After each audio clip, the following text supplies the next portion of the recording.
Welcome in to yet another edition of the Return of the Roar podcast. Man, that feels good to say after a long break.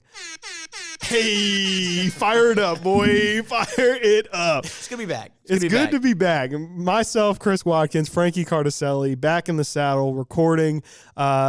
I think this is supposed to be on YouTube now, so you can check us out on youtube.com /Sactown Sports 1140. Check us out over there. We have not sat down and officially recorded a podcast since All-Star Weekend. Were we in Salt Lake City? We were in Salt Lake City. In our separate Airbnbs across the city, recording our different breakfasts that arrived from our DoorDash. We're just that was a very weird thing, but it feels good, man. It's crazy. Tell the people why we haven't. What have you been up to? It's been wild. It's been wild. Our last couple episodes on the feed are us on Deuce and Mo as that journey came and went, and that was a great time, and we'll always remember those times fondly. But since their departure, for those who don't know, I guess I've been filling in the midday slots from 10 a.m. to 2 p.m. for about two to 3 months now at this point. It's been a while. So yeah, I haven't had a lot of spare time. This is definitely something I know people just think you turn the mics on and then you record a podcast, which is kind of what you did for a long time. But we're trying to do this right and do it better than ever. So it's good to be back after a long hiatus. A lot has happened. A lot has happened. Kings made the playoffs. They finally the Roar has officially returned, y'all. The Roar returned, and we just were like, wow, that was cool. That was cool. Yeah. No, but bro, it was a very chaotic couple of months for everybody. Anyone that's in Kings media can relate to the fact how chaotic things were. And Chris got thrown into his new role. I was on the ground doing a lot of different things. We were traveling for the end of the season in Portland and the playoffs and whatnot. So we definitely missed doing this. And I was on with them. If you tuned into 1140, I was on the air with these guys every day. We just, the 30 minutes to an hour we would usually record went to Chris, Deuce, and Mo, or Chris Whitey, or Chris and Kyle Madsen, and what have you. The list goes on. Cattles and Rami, them too, of course, so Nick doesn't kill me. But it was a very chaotic time, a fun time. So I guess let's start there. What was your first Kings? I guess I don't want to make it sound like you've never experienced a Kings playoff run before, but this is kind of as grown people, we've never experienced a Kings playoff run before. No. So how was that experience for you? It was great. It was everything anyone ever said it would be, and honestly, so much more. We're going to talk a little bit about the series more in terms of the actual game action a little bit later, but just the atmosphere, like Game 1 and Game 7, I've been saying it since it happened, but Game 1 for me, just as a moment, is always going to live in infamy. Just not even, that's probably not the right word, but it's just going to live forever as a moment in time for me that I don't know if it'll ever be topped. I don't think it'll ever be topped by anything. Just the atmosphere. I mean, we were Jason Ross hosted a pre-game show that we did out from Doco, and I'm talking 3 hours before doors even open. It was. I continue to say this too. I've not seen that big of a collection of people only wearing Kings gear in one central location in my entire life. No. I've never in my life seen, it was Kingscella. It really was like a festival of Kings fans. And just to be a part of it, be literally in the middle of it was just absolutely nuts. It was bonkers. And, it's no surprise because Kings fans are lunatics in the best way possible. But I just don't ever think any environment I ever step in will feel as good as that game felt. And then once the game got going as well, you throw the result on top of that. It was just a celebration from the start of the day to the end of the day. How about you? What's your moment? No, you put it perfectly. Kingscella was in my brain before you even said it, and that's something we kind of talked about. I think with Summer League, how it was Coachella for NBA fans. Yes. This was like a Coachella for Kings fans, and it kind of reminded me of I've been to Giants playoff games, and you're kind of around the area around Oracle Park, and it's very just all the fans are amped up. They're in their gear, the atmosphere, you can just feel it. And I think with Doco just being full of Kings fans, it kind of was a moment of realization that we're really here. This is different. And again, we've been going to Kings games in Doco and at Golden One since it opened, and I've never seen, you see the lines form to go in the arena, and sometimes for sellouts they're kind of like long lines, but this was different. People were packed above Punch Bowl Social with flags and banners, and people had literally shoulder to shoulder. It was insane. It was literally insane. And it just was, like you said, it was better than you could have imagined. And obviously, when the Kings were out on the floor, I just got goosebumps. Yeah. And those intros, goosebumps. My God, I'm getting goosebumps literally right now. Like, crazy. I can feel the hairs on my neck standing up. It was like a 20-year celebration just all at once. And obviously, Game 1, I think, became a lot more special. And Game 2 as well, because the Kings won those games. And that just kind of put the cherry on top of how special it was of a day in Sacramento, and I guess a couple of games. And obviously, the whole series as a whole was special too. I mean, we weren't gifted to the Kings, they played 4 or 5 games and they battled in each game, but they lost the series 4-1. We got a 7-game series where a couple events could have gone the Kings' way, or I guess one shot could have gone major flashpoint, the Kings' way, and that was maybe we can talk, I guess, about if that was a huge sticking point. And, but I'd say the return to the playoffs, or the return of the Roar. Hey, now. Was a lot better than I could have ever imagined. Yeah, hands down, definitely. Well, it's been officially, I got it right. 30. I wrote it down. 37 days. A little more than exactly a month. Yeah. A little bit over a month since we've last seen the Kings and in that Kings Warriors series. What when you think about that series, a month and some change removed, what comes to mind? What's the thing that you can't get out of your head thinking about the series? It could be positive, it could be negative. Should we do a positive and a negative? Sure. Let's do a positive and a negative. A positive was, and I think I said it on the air with Nick and Rami, and I think Nick or Jay or someone was like, I said De'Aaron Fox is meant for the big moment. That's mine too. He's meant for the big moment, and I think a couple of the guys were like, well, I don't know, and the playoffs are different. He's different. 38 points in Game 1, which is kind of like, this man is special. That's a coming out party. He's special. And I think that was my biggest takeaway. The whole series, even when he broke his finger, the tip of his finger, he still goes out in Game 6 and scores 26 points, 11 assists with again, broken tip of his finger. He never looked exactly the same after that, granted. Game 7 never could really get going. There's a lot of things wrong with Game 7. Yeah. But De'Aaron Fox just unequivocally was the main takeaway, with a little sprinkle of Keegan Murray from games 4 through 7 was special as well. Yeah, since you talked about De'Aaron, I'll talk about Keegan, because De'Aaron's absolutely mine. I mean, the fact that he stepped up in that moment, and then even when injured, still was the Kings' best player, to me, like you said, speaks to that moment is built for him. I'll say Keegan Murray is my positive. Just, it was a really, really rough start for Keegan through the first 3 games. And he really, really struggled at points. I was on air clamoring for him to, maybe even be moved to the bench. I think the only problem with putting Keegan on the bench was, frankly, no one else was playing well enough to warrant starting. Outside of Trey Lyles in Game 1, who had outside a of him game. In Game 1, yeah, exactly. But in Game 2, didn't show much. In Game 3, didn't show much. And then Game 4 was the coming out party for Keegan. We saw him score 23 points in that one, hit a good amount of threes. I think he was 5 of 7 from 3 in that game. It was a real coming out party. And then, to me, the thing that hasn't been talked about a lot is his Game 7 performance. I know it was nothing really that spectacular, but for me, in the lowest moments of that game, when the Kings are just giving up offensive rebound after offensive rebound, and nobody can score for the Kings, Keegan Murray was the one, to me, that was the one who was getting good shots, good looks off, and he was kind of creating it for himself. And for Keegan to, in real time, go through real struggle and then figure it out also in real time and come out on the other end as one of the more impressive players from the series, to me, Keegan Murray was just a massive winner from that series. Yeah, games 4 through 7, Keegan Murray averaged 14.5 points, 8 rebounds. Wow. How about that? 51% from the field. You mentioned, there's a couple floaters hitting Game 7 to stop the run. And then 46% from 3 on 6 attempts per game. The only person who was hitting threes. No, nobody else could really step up there. And I think that kind of speaks to the ceiling of Keegan Murray and the potential for him. The hardest stage, the biggest stage. Yeah.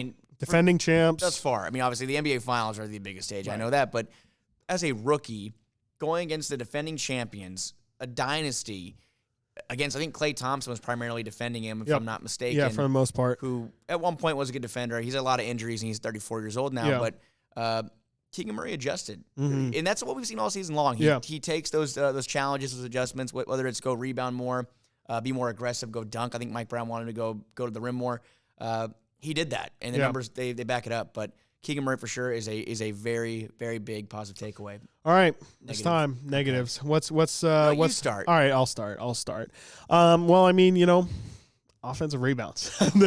That's really the big thing, is just allowing the amount of offensive rebounds they allowed, obviously specifically in Game 7 for sure, but really all series long. And this can just be an extension of Kevon Looney as well. I cannot get out of my mind the fact that Kevon Looney had 3 games in this series where he finished with over 20 rebounds in a game. Absolutely disgusting. Of course, with the cherry on top being the Game 7 performance, 21 rebounds, 10 of which, were offensive rebounds. To me, it's the biggest hole that the Kings had during the season. We knew that the Kings needed to bring in another backup center or a different option at center. We were thinking more just to give Sabonis rest, but also part of another backup center is somebody who can ideally go in and give a different look than what Sabonis was giving. Clearly, Looney had no issues, with the physicality that Sabonis brought. I think the Kings truly needed some size and some length in order to frustrate Looney, which you saw in the Lakers series with obviously Anthony Davis, who's an incredible talent, but that's really the prototype that the Kings needed in order to neutralize somebody like Looney, is a really big, long, physical guy who could have just made it really tough to get the boards. And you're saying Dwight Howard. So you're saying Dwight Howard. I'm not saying Dwight Howard. Absolutely not. God bless Dwight for calling the Kings contenders, but Dwight Howard is not the answer at backup center. But to me, the obvious need of backup center, which we knew was a problem at the deadline and is still a problem the Kings need to address to this day, was the big thing that stuck out to me. I honestly I'm floored to see that the Kings actually out-rebounded the Warriors offensively, but in Game 7... In total? But Oh, wow. By I think 4 or 5. Even that, though. I mean, wow. I think by 10. But in Game 7, 18 offensive rebounds.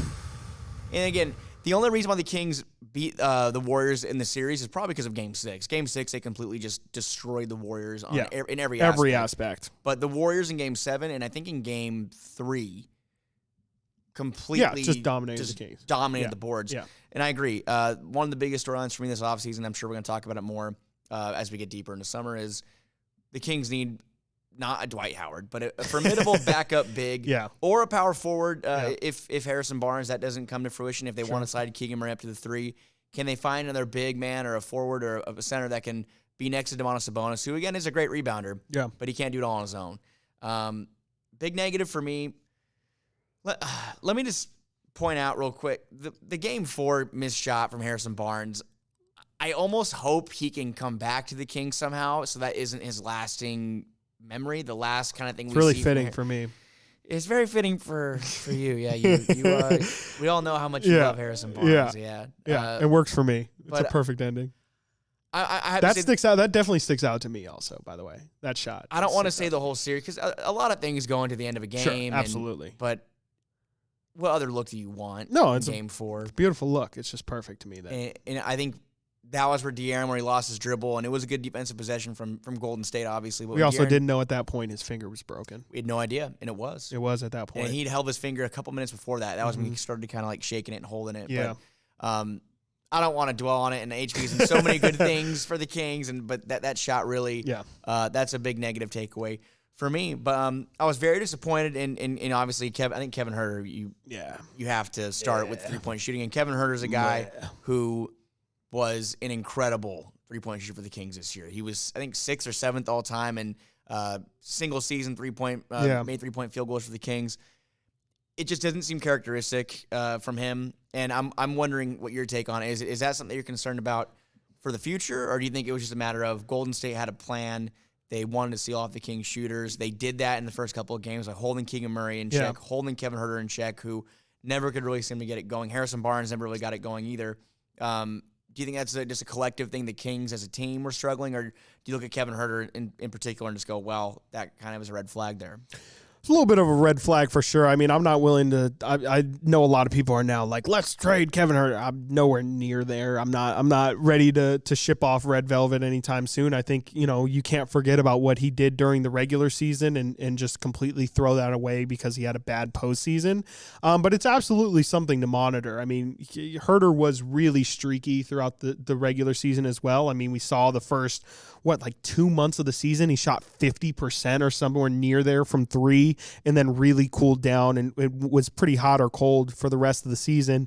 And then ultimately just was ice cold in that playoffs. I mean, I have his numbers here, 9.1 points in the series, 34% from the field, 20% from three, 8 of 39 total from three-point land. That's concerning to me. I also saw this thing on Reddit in the middle of that series that Kevin Huerter, we all think of the Game 7 Kevin Huerter that he had in Atlanta against Philadelphia. He had 27 points on 50% from three. In every other playoff game, Kevin Huerter has averaged if you just remove that game from Kevin Huerter's existence, he averages 9.6 points per game in the playoffs on 30% shooting from three, which is honestly probably lower now after the Kings series. A little bit concerning, and I know Kevin hasn't been in the role that he was in Sacramento. He's doing things in Sacramento that he wasn't asked to do in Atlanta in terms of having a bigger role. And the Kings needed Kevin Huerter to hit threes in order for them to advance in this series. Whereas in Atlanta, if Kevin Huerter missed threes, they had Bogey, they had Trae Young, they have other guys that it's not as big of a deal if Kevin struggles because they have other answers. With the Kings, they needed Kevin to step up, and so every single shot that he took just had a little bit more importance, and I think it takes some time to get adjusted to that. Sabonis kind of went through a similar thing this postseason as well, so it's something I'm concerned about, but I'm not going to throw away whatever. He had a great season. Yeah, exactly. I'm not going to throw away 80 regular season games just because he struggled for 7. Clay had a horrible second round. Yeah. Atrocious. Right. Atrocious, yeah. I mean, with shooters, most shooters are streaky. That's how, no one's going to shoot 50% every night. It's a game of averages. You're going to have a really big night. I mean, it's all numbers, math. Hard, but it's tough. It's normal for shooters to get streaky, and I think Golden State really tried to shut down the Kings shooters. And they did a great job. They did a great job. Also, that's definitely the underlying thing of all this is Golden State did a hell of a job. They let De'Aaron Fox shoot in the first couple games, and he hurt them, but the rest of the guys didn't. I mean, Malik Monk, big couple games. Yep. He kind of his shooting tapered off, but also just kind of point out Malik Monk great series. So just want to make sure that's known. Terrific series. Absolutely incredible. 19 points per game for Malik in this series.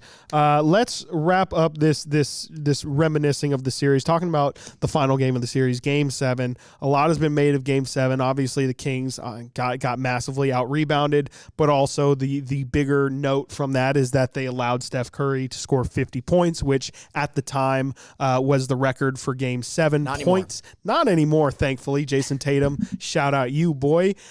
Thank you. Here. Yep, 50. Yeah, he threw up the 50. Should have 51.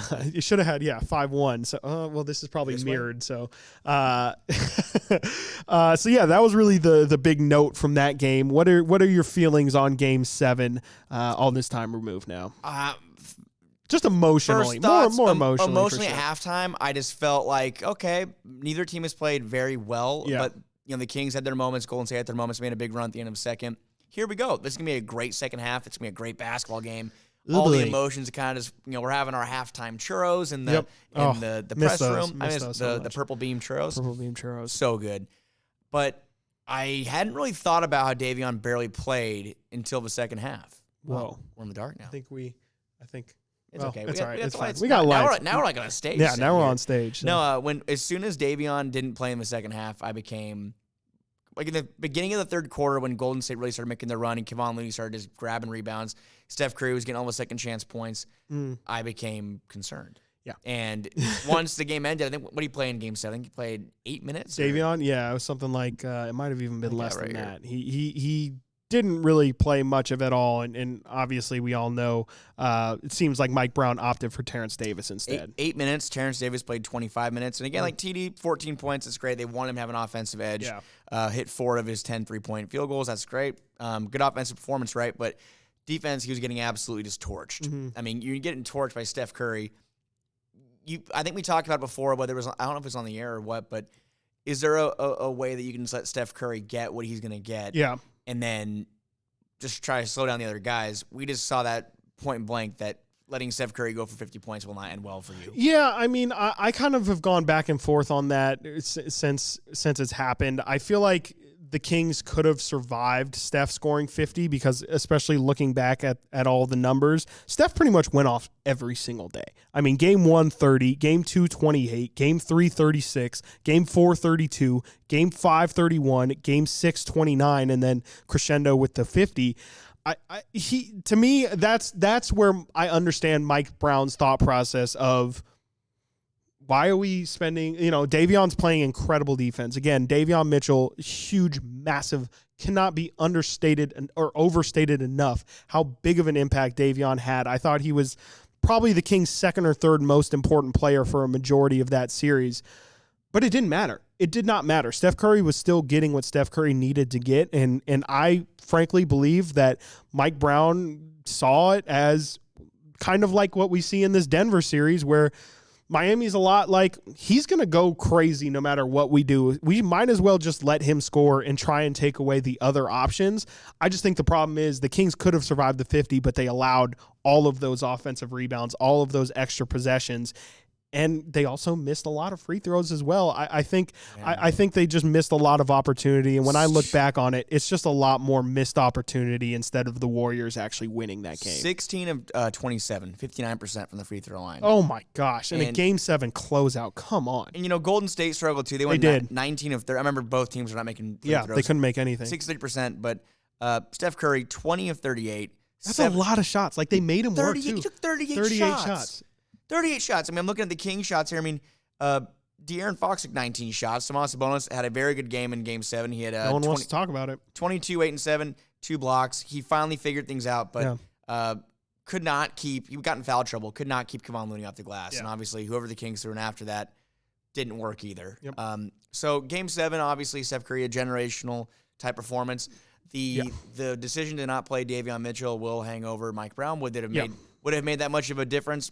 Probably, I don't think so. Not. I think if it makes Steph score 38 or 39, I mean, the Kings was Kings lost by 20. They lost by 20. So maybe other things can happen. Yeah. We'll never know. But didn't help that none of the Kings players also had anything going for them offensively. And to me, that's, again, where I fall, where it's like, yeah, Steph scored 50, and, we gave up a ton of offensive rebounds, but, we were not scoring. The Kings looked terrible on offense. 2 players scored 50% or shot 50% or better from the field. Can you name those 2 players? Alex Len and Davion Mitchell. Domantas Sabonis, 10 of 16 from the field. Hey, shout out him. Keegan Murray. Wow. 5 of 10. Keegan Murray, again, just continues to impress. Murray. The more and more I look at it, I'm just like, yeah, that's a really solid start for Keegan. And then, you look at Keegan's series numbers. He shot 44% from the field, 37% from 3. That's a pretty decent way to start your career, especially if that's just the baseline of who you're going to be. A final thought on the series before we move on to a couple offseason things, I guess. I will say about this series, I think one of the biggest critiques in the Kings was they lack experience, and if they play a team with a lot of experience, that's going to put them in a pretty bad hole. Yeah. I think we learned with this series that this team was built for the moment. Yeah, and absolutely. They rose to the challenge. And if you need to go ahead and get playoff experience, here's the perfect way to do that. You play the defending champions, one of the greatest dynasties in NBA history. They have that under their belt now. So I'm feeling very confident in this Kings team going forward because not only did they go and get the experience they needed, they did it against the defending champions and did it against some Hall of Famers. Yeah, no, that's absolutely what you should take from the series is that, because that was the main talking point was, okay, this is as bad as it gets for the Kings. Like a team with ultimate inexperience against a team with the all of the experience, literally been through everything. As a matter of fact, they hadn't been through everything. They had never been down 0-2 in a series before. And in this series, went down 0-2 and won the series. So now we can officially say the Kings have now put them through everything. And so for the Kings to go through that series and truly, I mean, they battled. They battle. It was a battle of a series. That was an absolute war of a series. And for them to survive it and be able to kind of come out on the other side with a lot of respect, I think, from the NBA community as a whole, to me, that's just awesome to have your team come out of their first series. And really, it was only one series, but it feels like they gained more than one series worth of knowledge from it felt like everything. a marathon. It really did. Four of those 7 games came out in the last 2 minutes. So, and one of the biggest things I was talking to my girlfriend about it too was just about how I can't believe like some people, like fans or teams or journalists, media people, have to go do that again and then again and then again. Big takeaway for me as well was like, wow.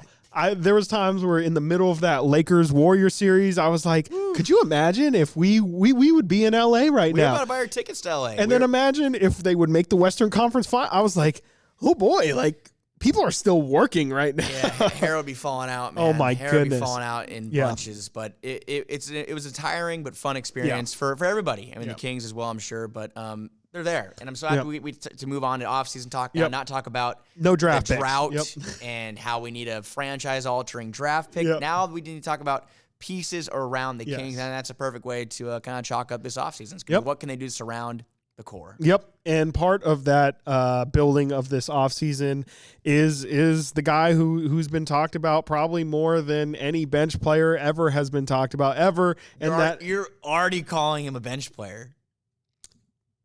Sasha Vezenkov has been talked about endlessly, and will he come to Sacramento? Obviously, Sasha is over in Greece right now playing for Olympiacos. Unfortunately, lost the championship in the Eurobasket final in a great game.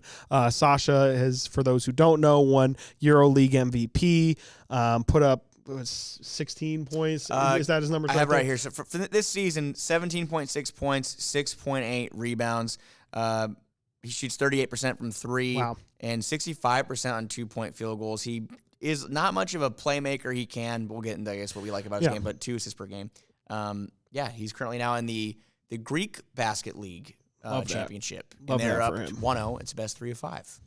So he's still playing basketball right now. So that's kind of where this all starts, because the Kings can't really negotiate on whether or not he'll come over here until he's done playing over there in Europe. Until the draft, apparently. Really, until the draft. From what I gathered, the Kings can't. I mean, they're going to talk. They're going to talk. Yeah, they're going to have conversations. They've made plenty of plane trips over there to go watch him play. They've had communication with him. They've spoken to him. I mean, I've heard for months now that there's an avenue to getting it done, but they can't officially lock anything in until the draft is over, because you can't sign undrafted rookies or free agents, whatever you draft, until the draft is over. So interesting. That's like when you sign a rookie to a new deal. You know, it makes sense, but it goes for past drafts as well. So they're just very, very evident, but they can't ink him officially. So no one expect it to happen before June 22nd. There's still a big will he, won't he conversation happening. It, for a very long time, felt like it was all but an inevitability that Sasha would come over to Sacramento after his EuroLeague season. But recently as this week, we've heard that might not be the case, that Sasha might actually consider staying over in Europe. I mentioned he didn't win the EuroLeague championship. That's been a goal of his that he stated from even before they were in the EuroLeague finals. That is a real goal for him, is European success. And he did not find that success, and so there is question on whether or not he will come over to Sacramento in an unidentified role here for the Kings next season. You said he was going to be a bench player. I said he was going to be a bench player. I think that there's obviously on the Kings side of things, there's a lot of questions with bringing Sasha over, mainly where will he play? What will his role be? The Kings have a big decision this offseason, which we will talk about, I'm sure, plenty in further episodes, about Harrison Barnes and what they do with Harrison Barnes' starting spot. If they bring him back, if they sign and trade him, if they just let him walk, what will that decision be? How does that play into what Sasha will do and what Sasha's role will be? We can talk all about that later. First things first, Frankie, what about Sasha Vezenkov's game sticks out most to you? He has a quick release. He does. It is a quick. It almost looks funny. Dare I say, it looks strange. It looks strange. It goes in. That thing's wet. It's very flicky. Yeah. Almost like Sean Marion, how he had his little. Like it that, is but esque. But it's a set shot. Yeah. But it's very flicky. Yeah. But it goes in. It goes in. It definitely and goes in. I think that in an offense with the Kings, who they're very heavy on ball movement, and even looking today through some draft prospects the Kings have been linked to, they want more shooting. Yeah. Like you can tell they want more shooters. And with Domantas Sabonis, and we know he's the dribble handoff king. De'Aaron Fox is a good playmaker. They have guys that can move the basketball around. Adding a guy like Sasha, who again he had some crafty passes in the EuroLeague, and again this is not the NBA; it's different. There are some, again, watching EuroLeague, there are a lot of people in those leagues where you're kind of like, I remember him. Yeah, so Isaiah Cannon, Chimo Monecki, Chimo Monecki, absolutely. There are plenty of players. Tariq Black is on Olympiacos, I think. So there are players that are obviously defending Sasha Vezenkov, and they were NBA level players at once, but it's different. Can he get those shots off as quick in an NBA defense? I think so. Can he be as efficient? I think so as well. I don't think he's going to come over here and be a starting power forward and average 20 points per game or anything like that. But that's not really what the Kings need. And when the Kings they need a shooter, they need a floor spacer, they need someone who can play physical basketball. I think he can do that as well. I'm not going to sit here and say he's going to be the greatest thing ever. I don't know if people are chalking him up to be. Yeah, he's definitely not Luka Doncic. That's for sure. No, and that's what people like. I kind of joke about it too because I think it's on a list of recent MVPs. EuroLeague MVPs. Yeah. Well, one of them is a Kings legend, Nemanja Bjelica. Yes, sir. So he is a EuroLeague MVP winner. Right. But look, I think he would help the Kings again. Like you said, he probably would come off the bench, and I think that's something that he probably will be talking to Monty McNair and Mike Brown. Right. And maybe we're wrong. I think maybe the fact that Mike Brown and Jordi Fernandez and all the Very front true. office, maybe that speaks to the fact that they would be open to putting him at that very power forward true. spot. But that puts a lot of pressure on Keegan Murray, then opens up a lot of questions. Yeah. So it means that Harrison Barnes is probably gone or coming off the bench. Yeah. Again, we'll have a Harrison Barnes episode, I'm sure. But definitely. What about you? I mean, have you gotten a chance to watch any of his games? Are you kind of skeptical? Yeah. Do you like the idea of having him in that HB role more than HB? I mean, have you started to weigh over that option or? I have watched a good amount of Sasha and like live action Sasha, not just the highlights. And he's got some things for sure that stick out as like, oh, that's something you can do and that's transferable to the NBA. I think his shooting ability, you mentioned, his shot release is funny, but it goes in. His ability to play already off dribble handoffs is definitely something that sticks out. For me, it's like not really something that's it's just really something I noticed is he really just understands spacing, which I think is really big for, especially if you're going to be a stretch four, just understanding like how to properly, where to stand on the floor and when are the right moments to cut and where to stand to best, confuse the defense. I think really something I noticed. He's a great cutter as well. Again, bring some things that you can directly see are transferable, especially to the Kings offense.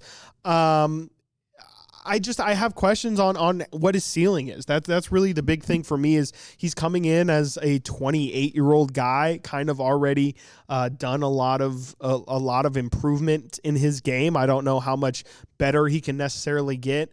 Not really somebody who puts the ball on the ground much, doesn't dribble much, which is great for his shooting style and again playing off of dribble handoffs, but I don't know if he can create his own offense. I don't love how his finishing looks, especially around the rim.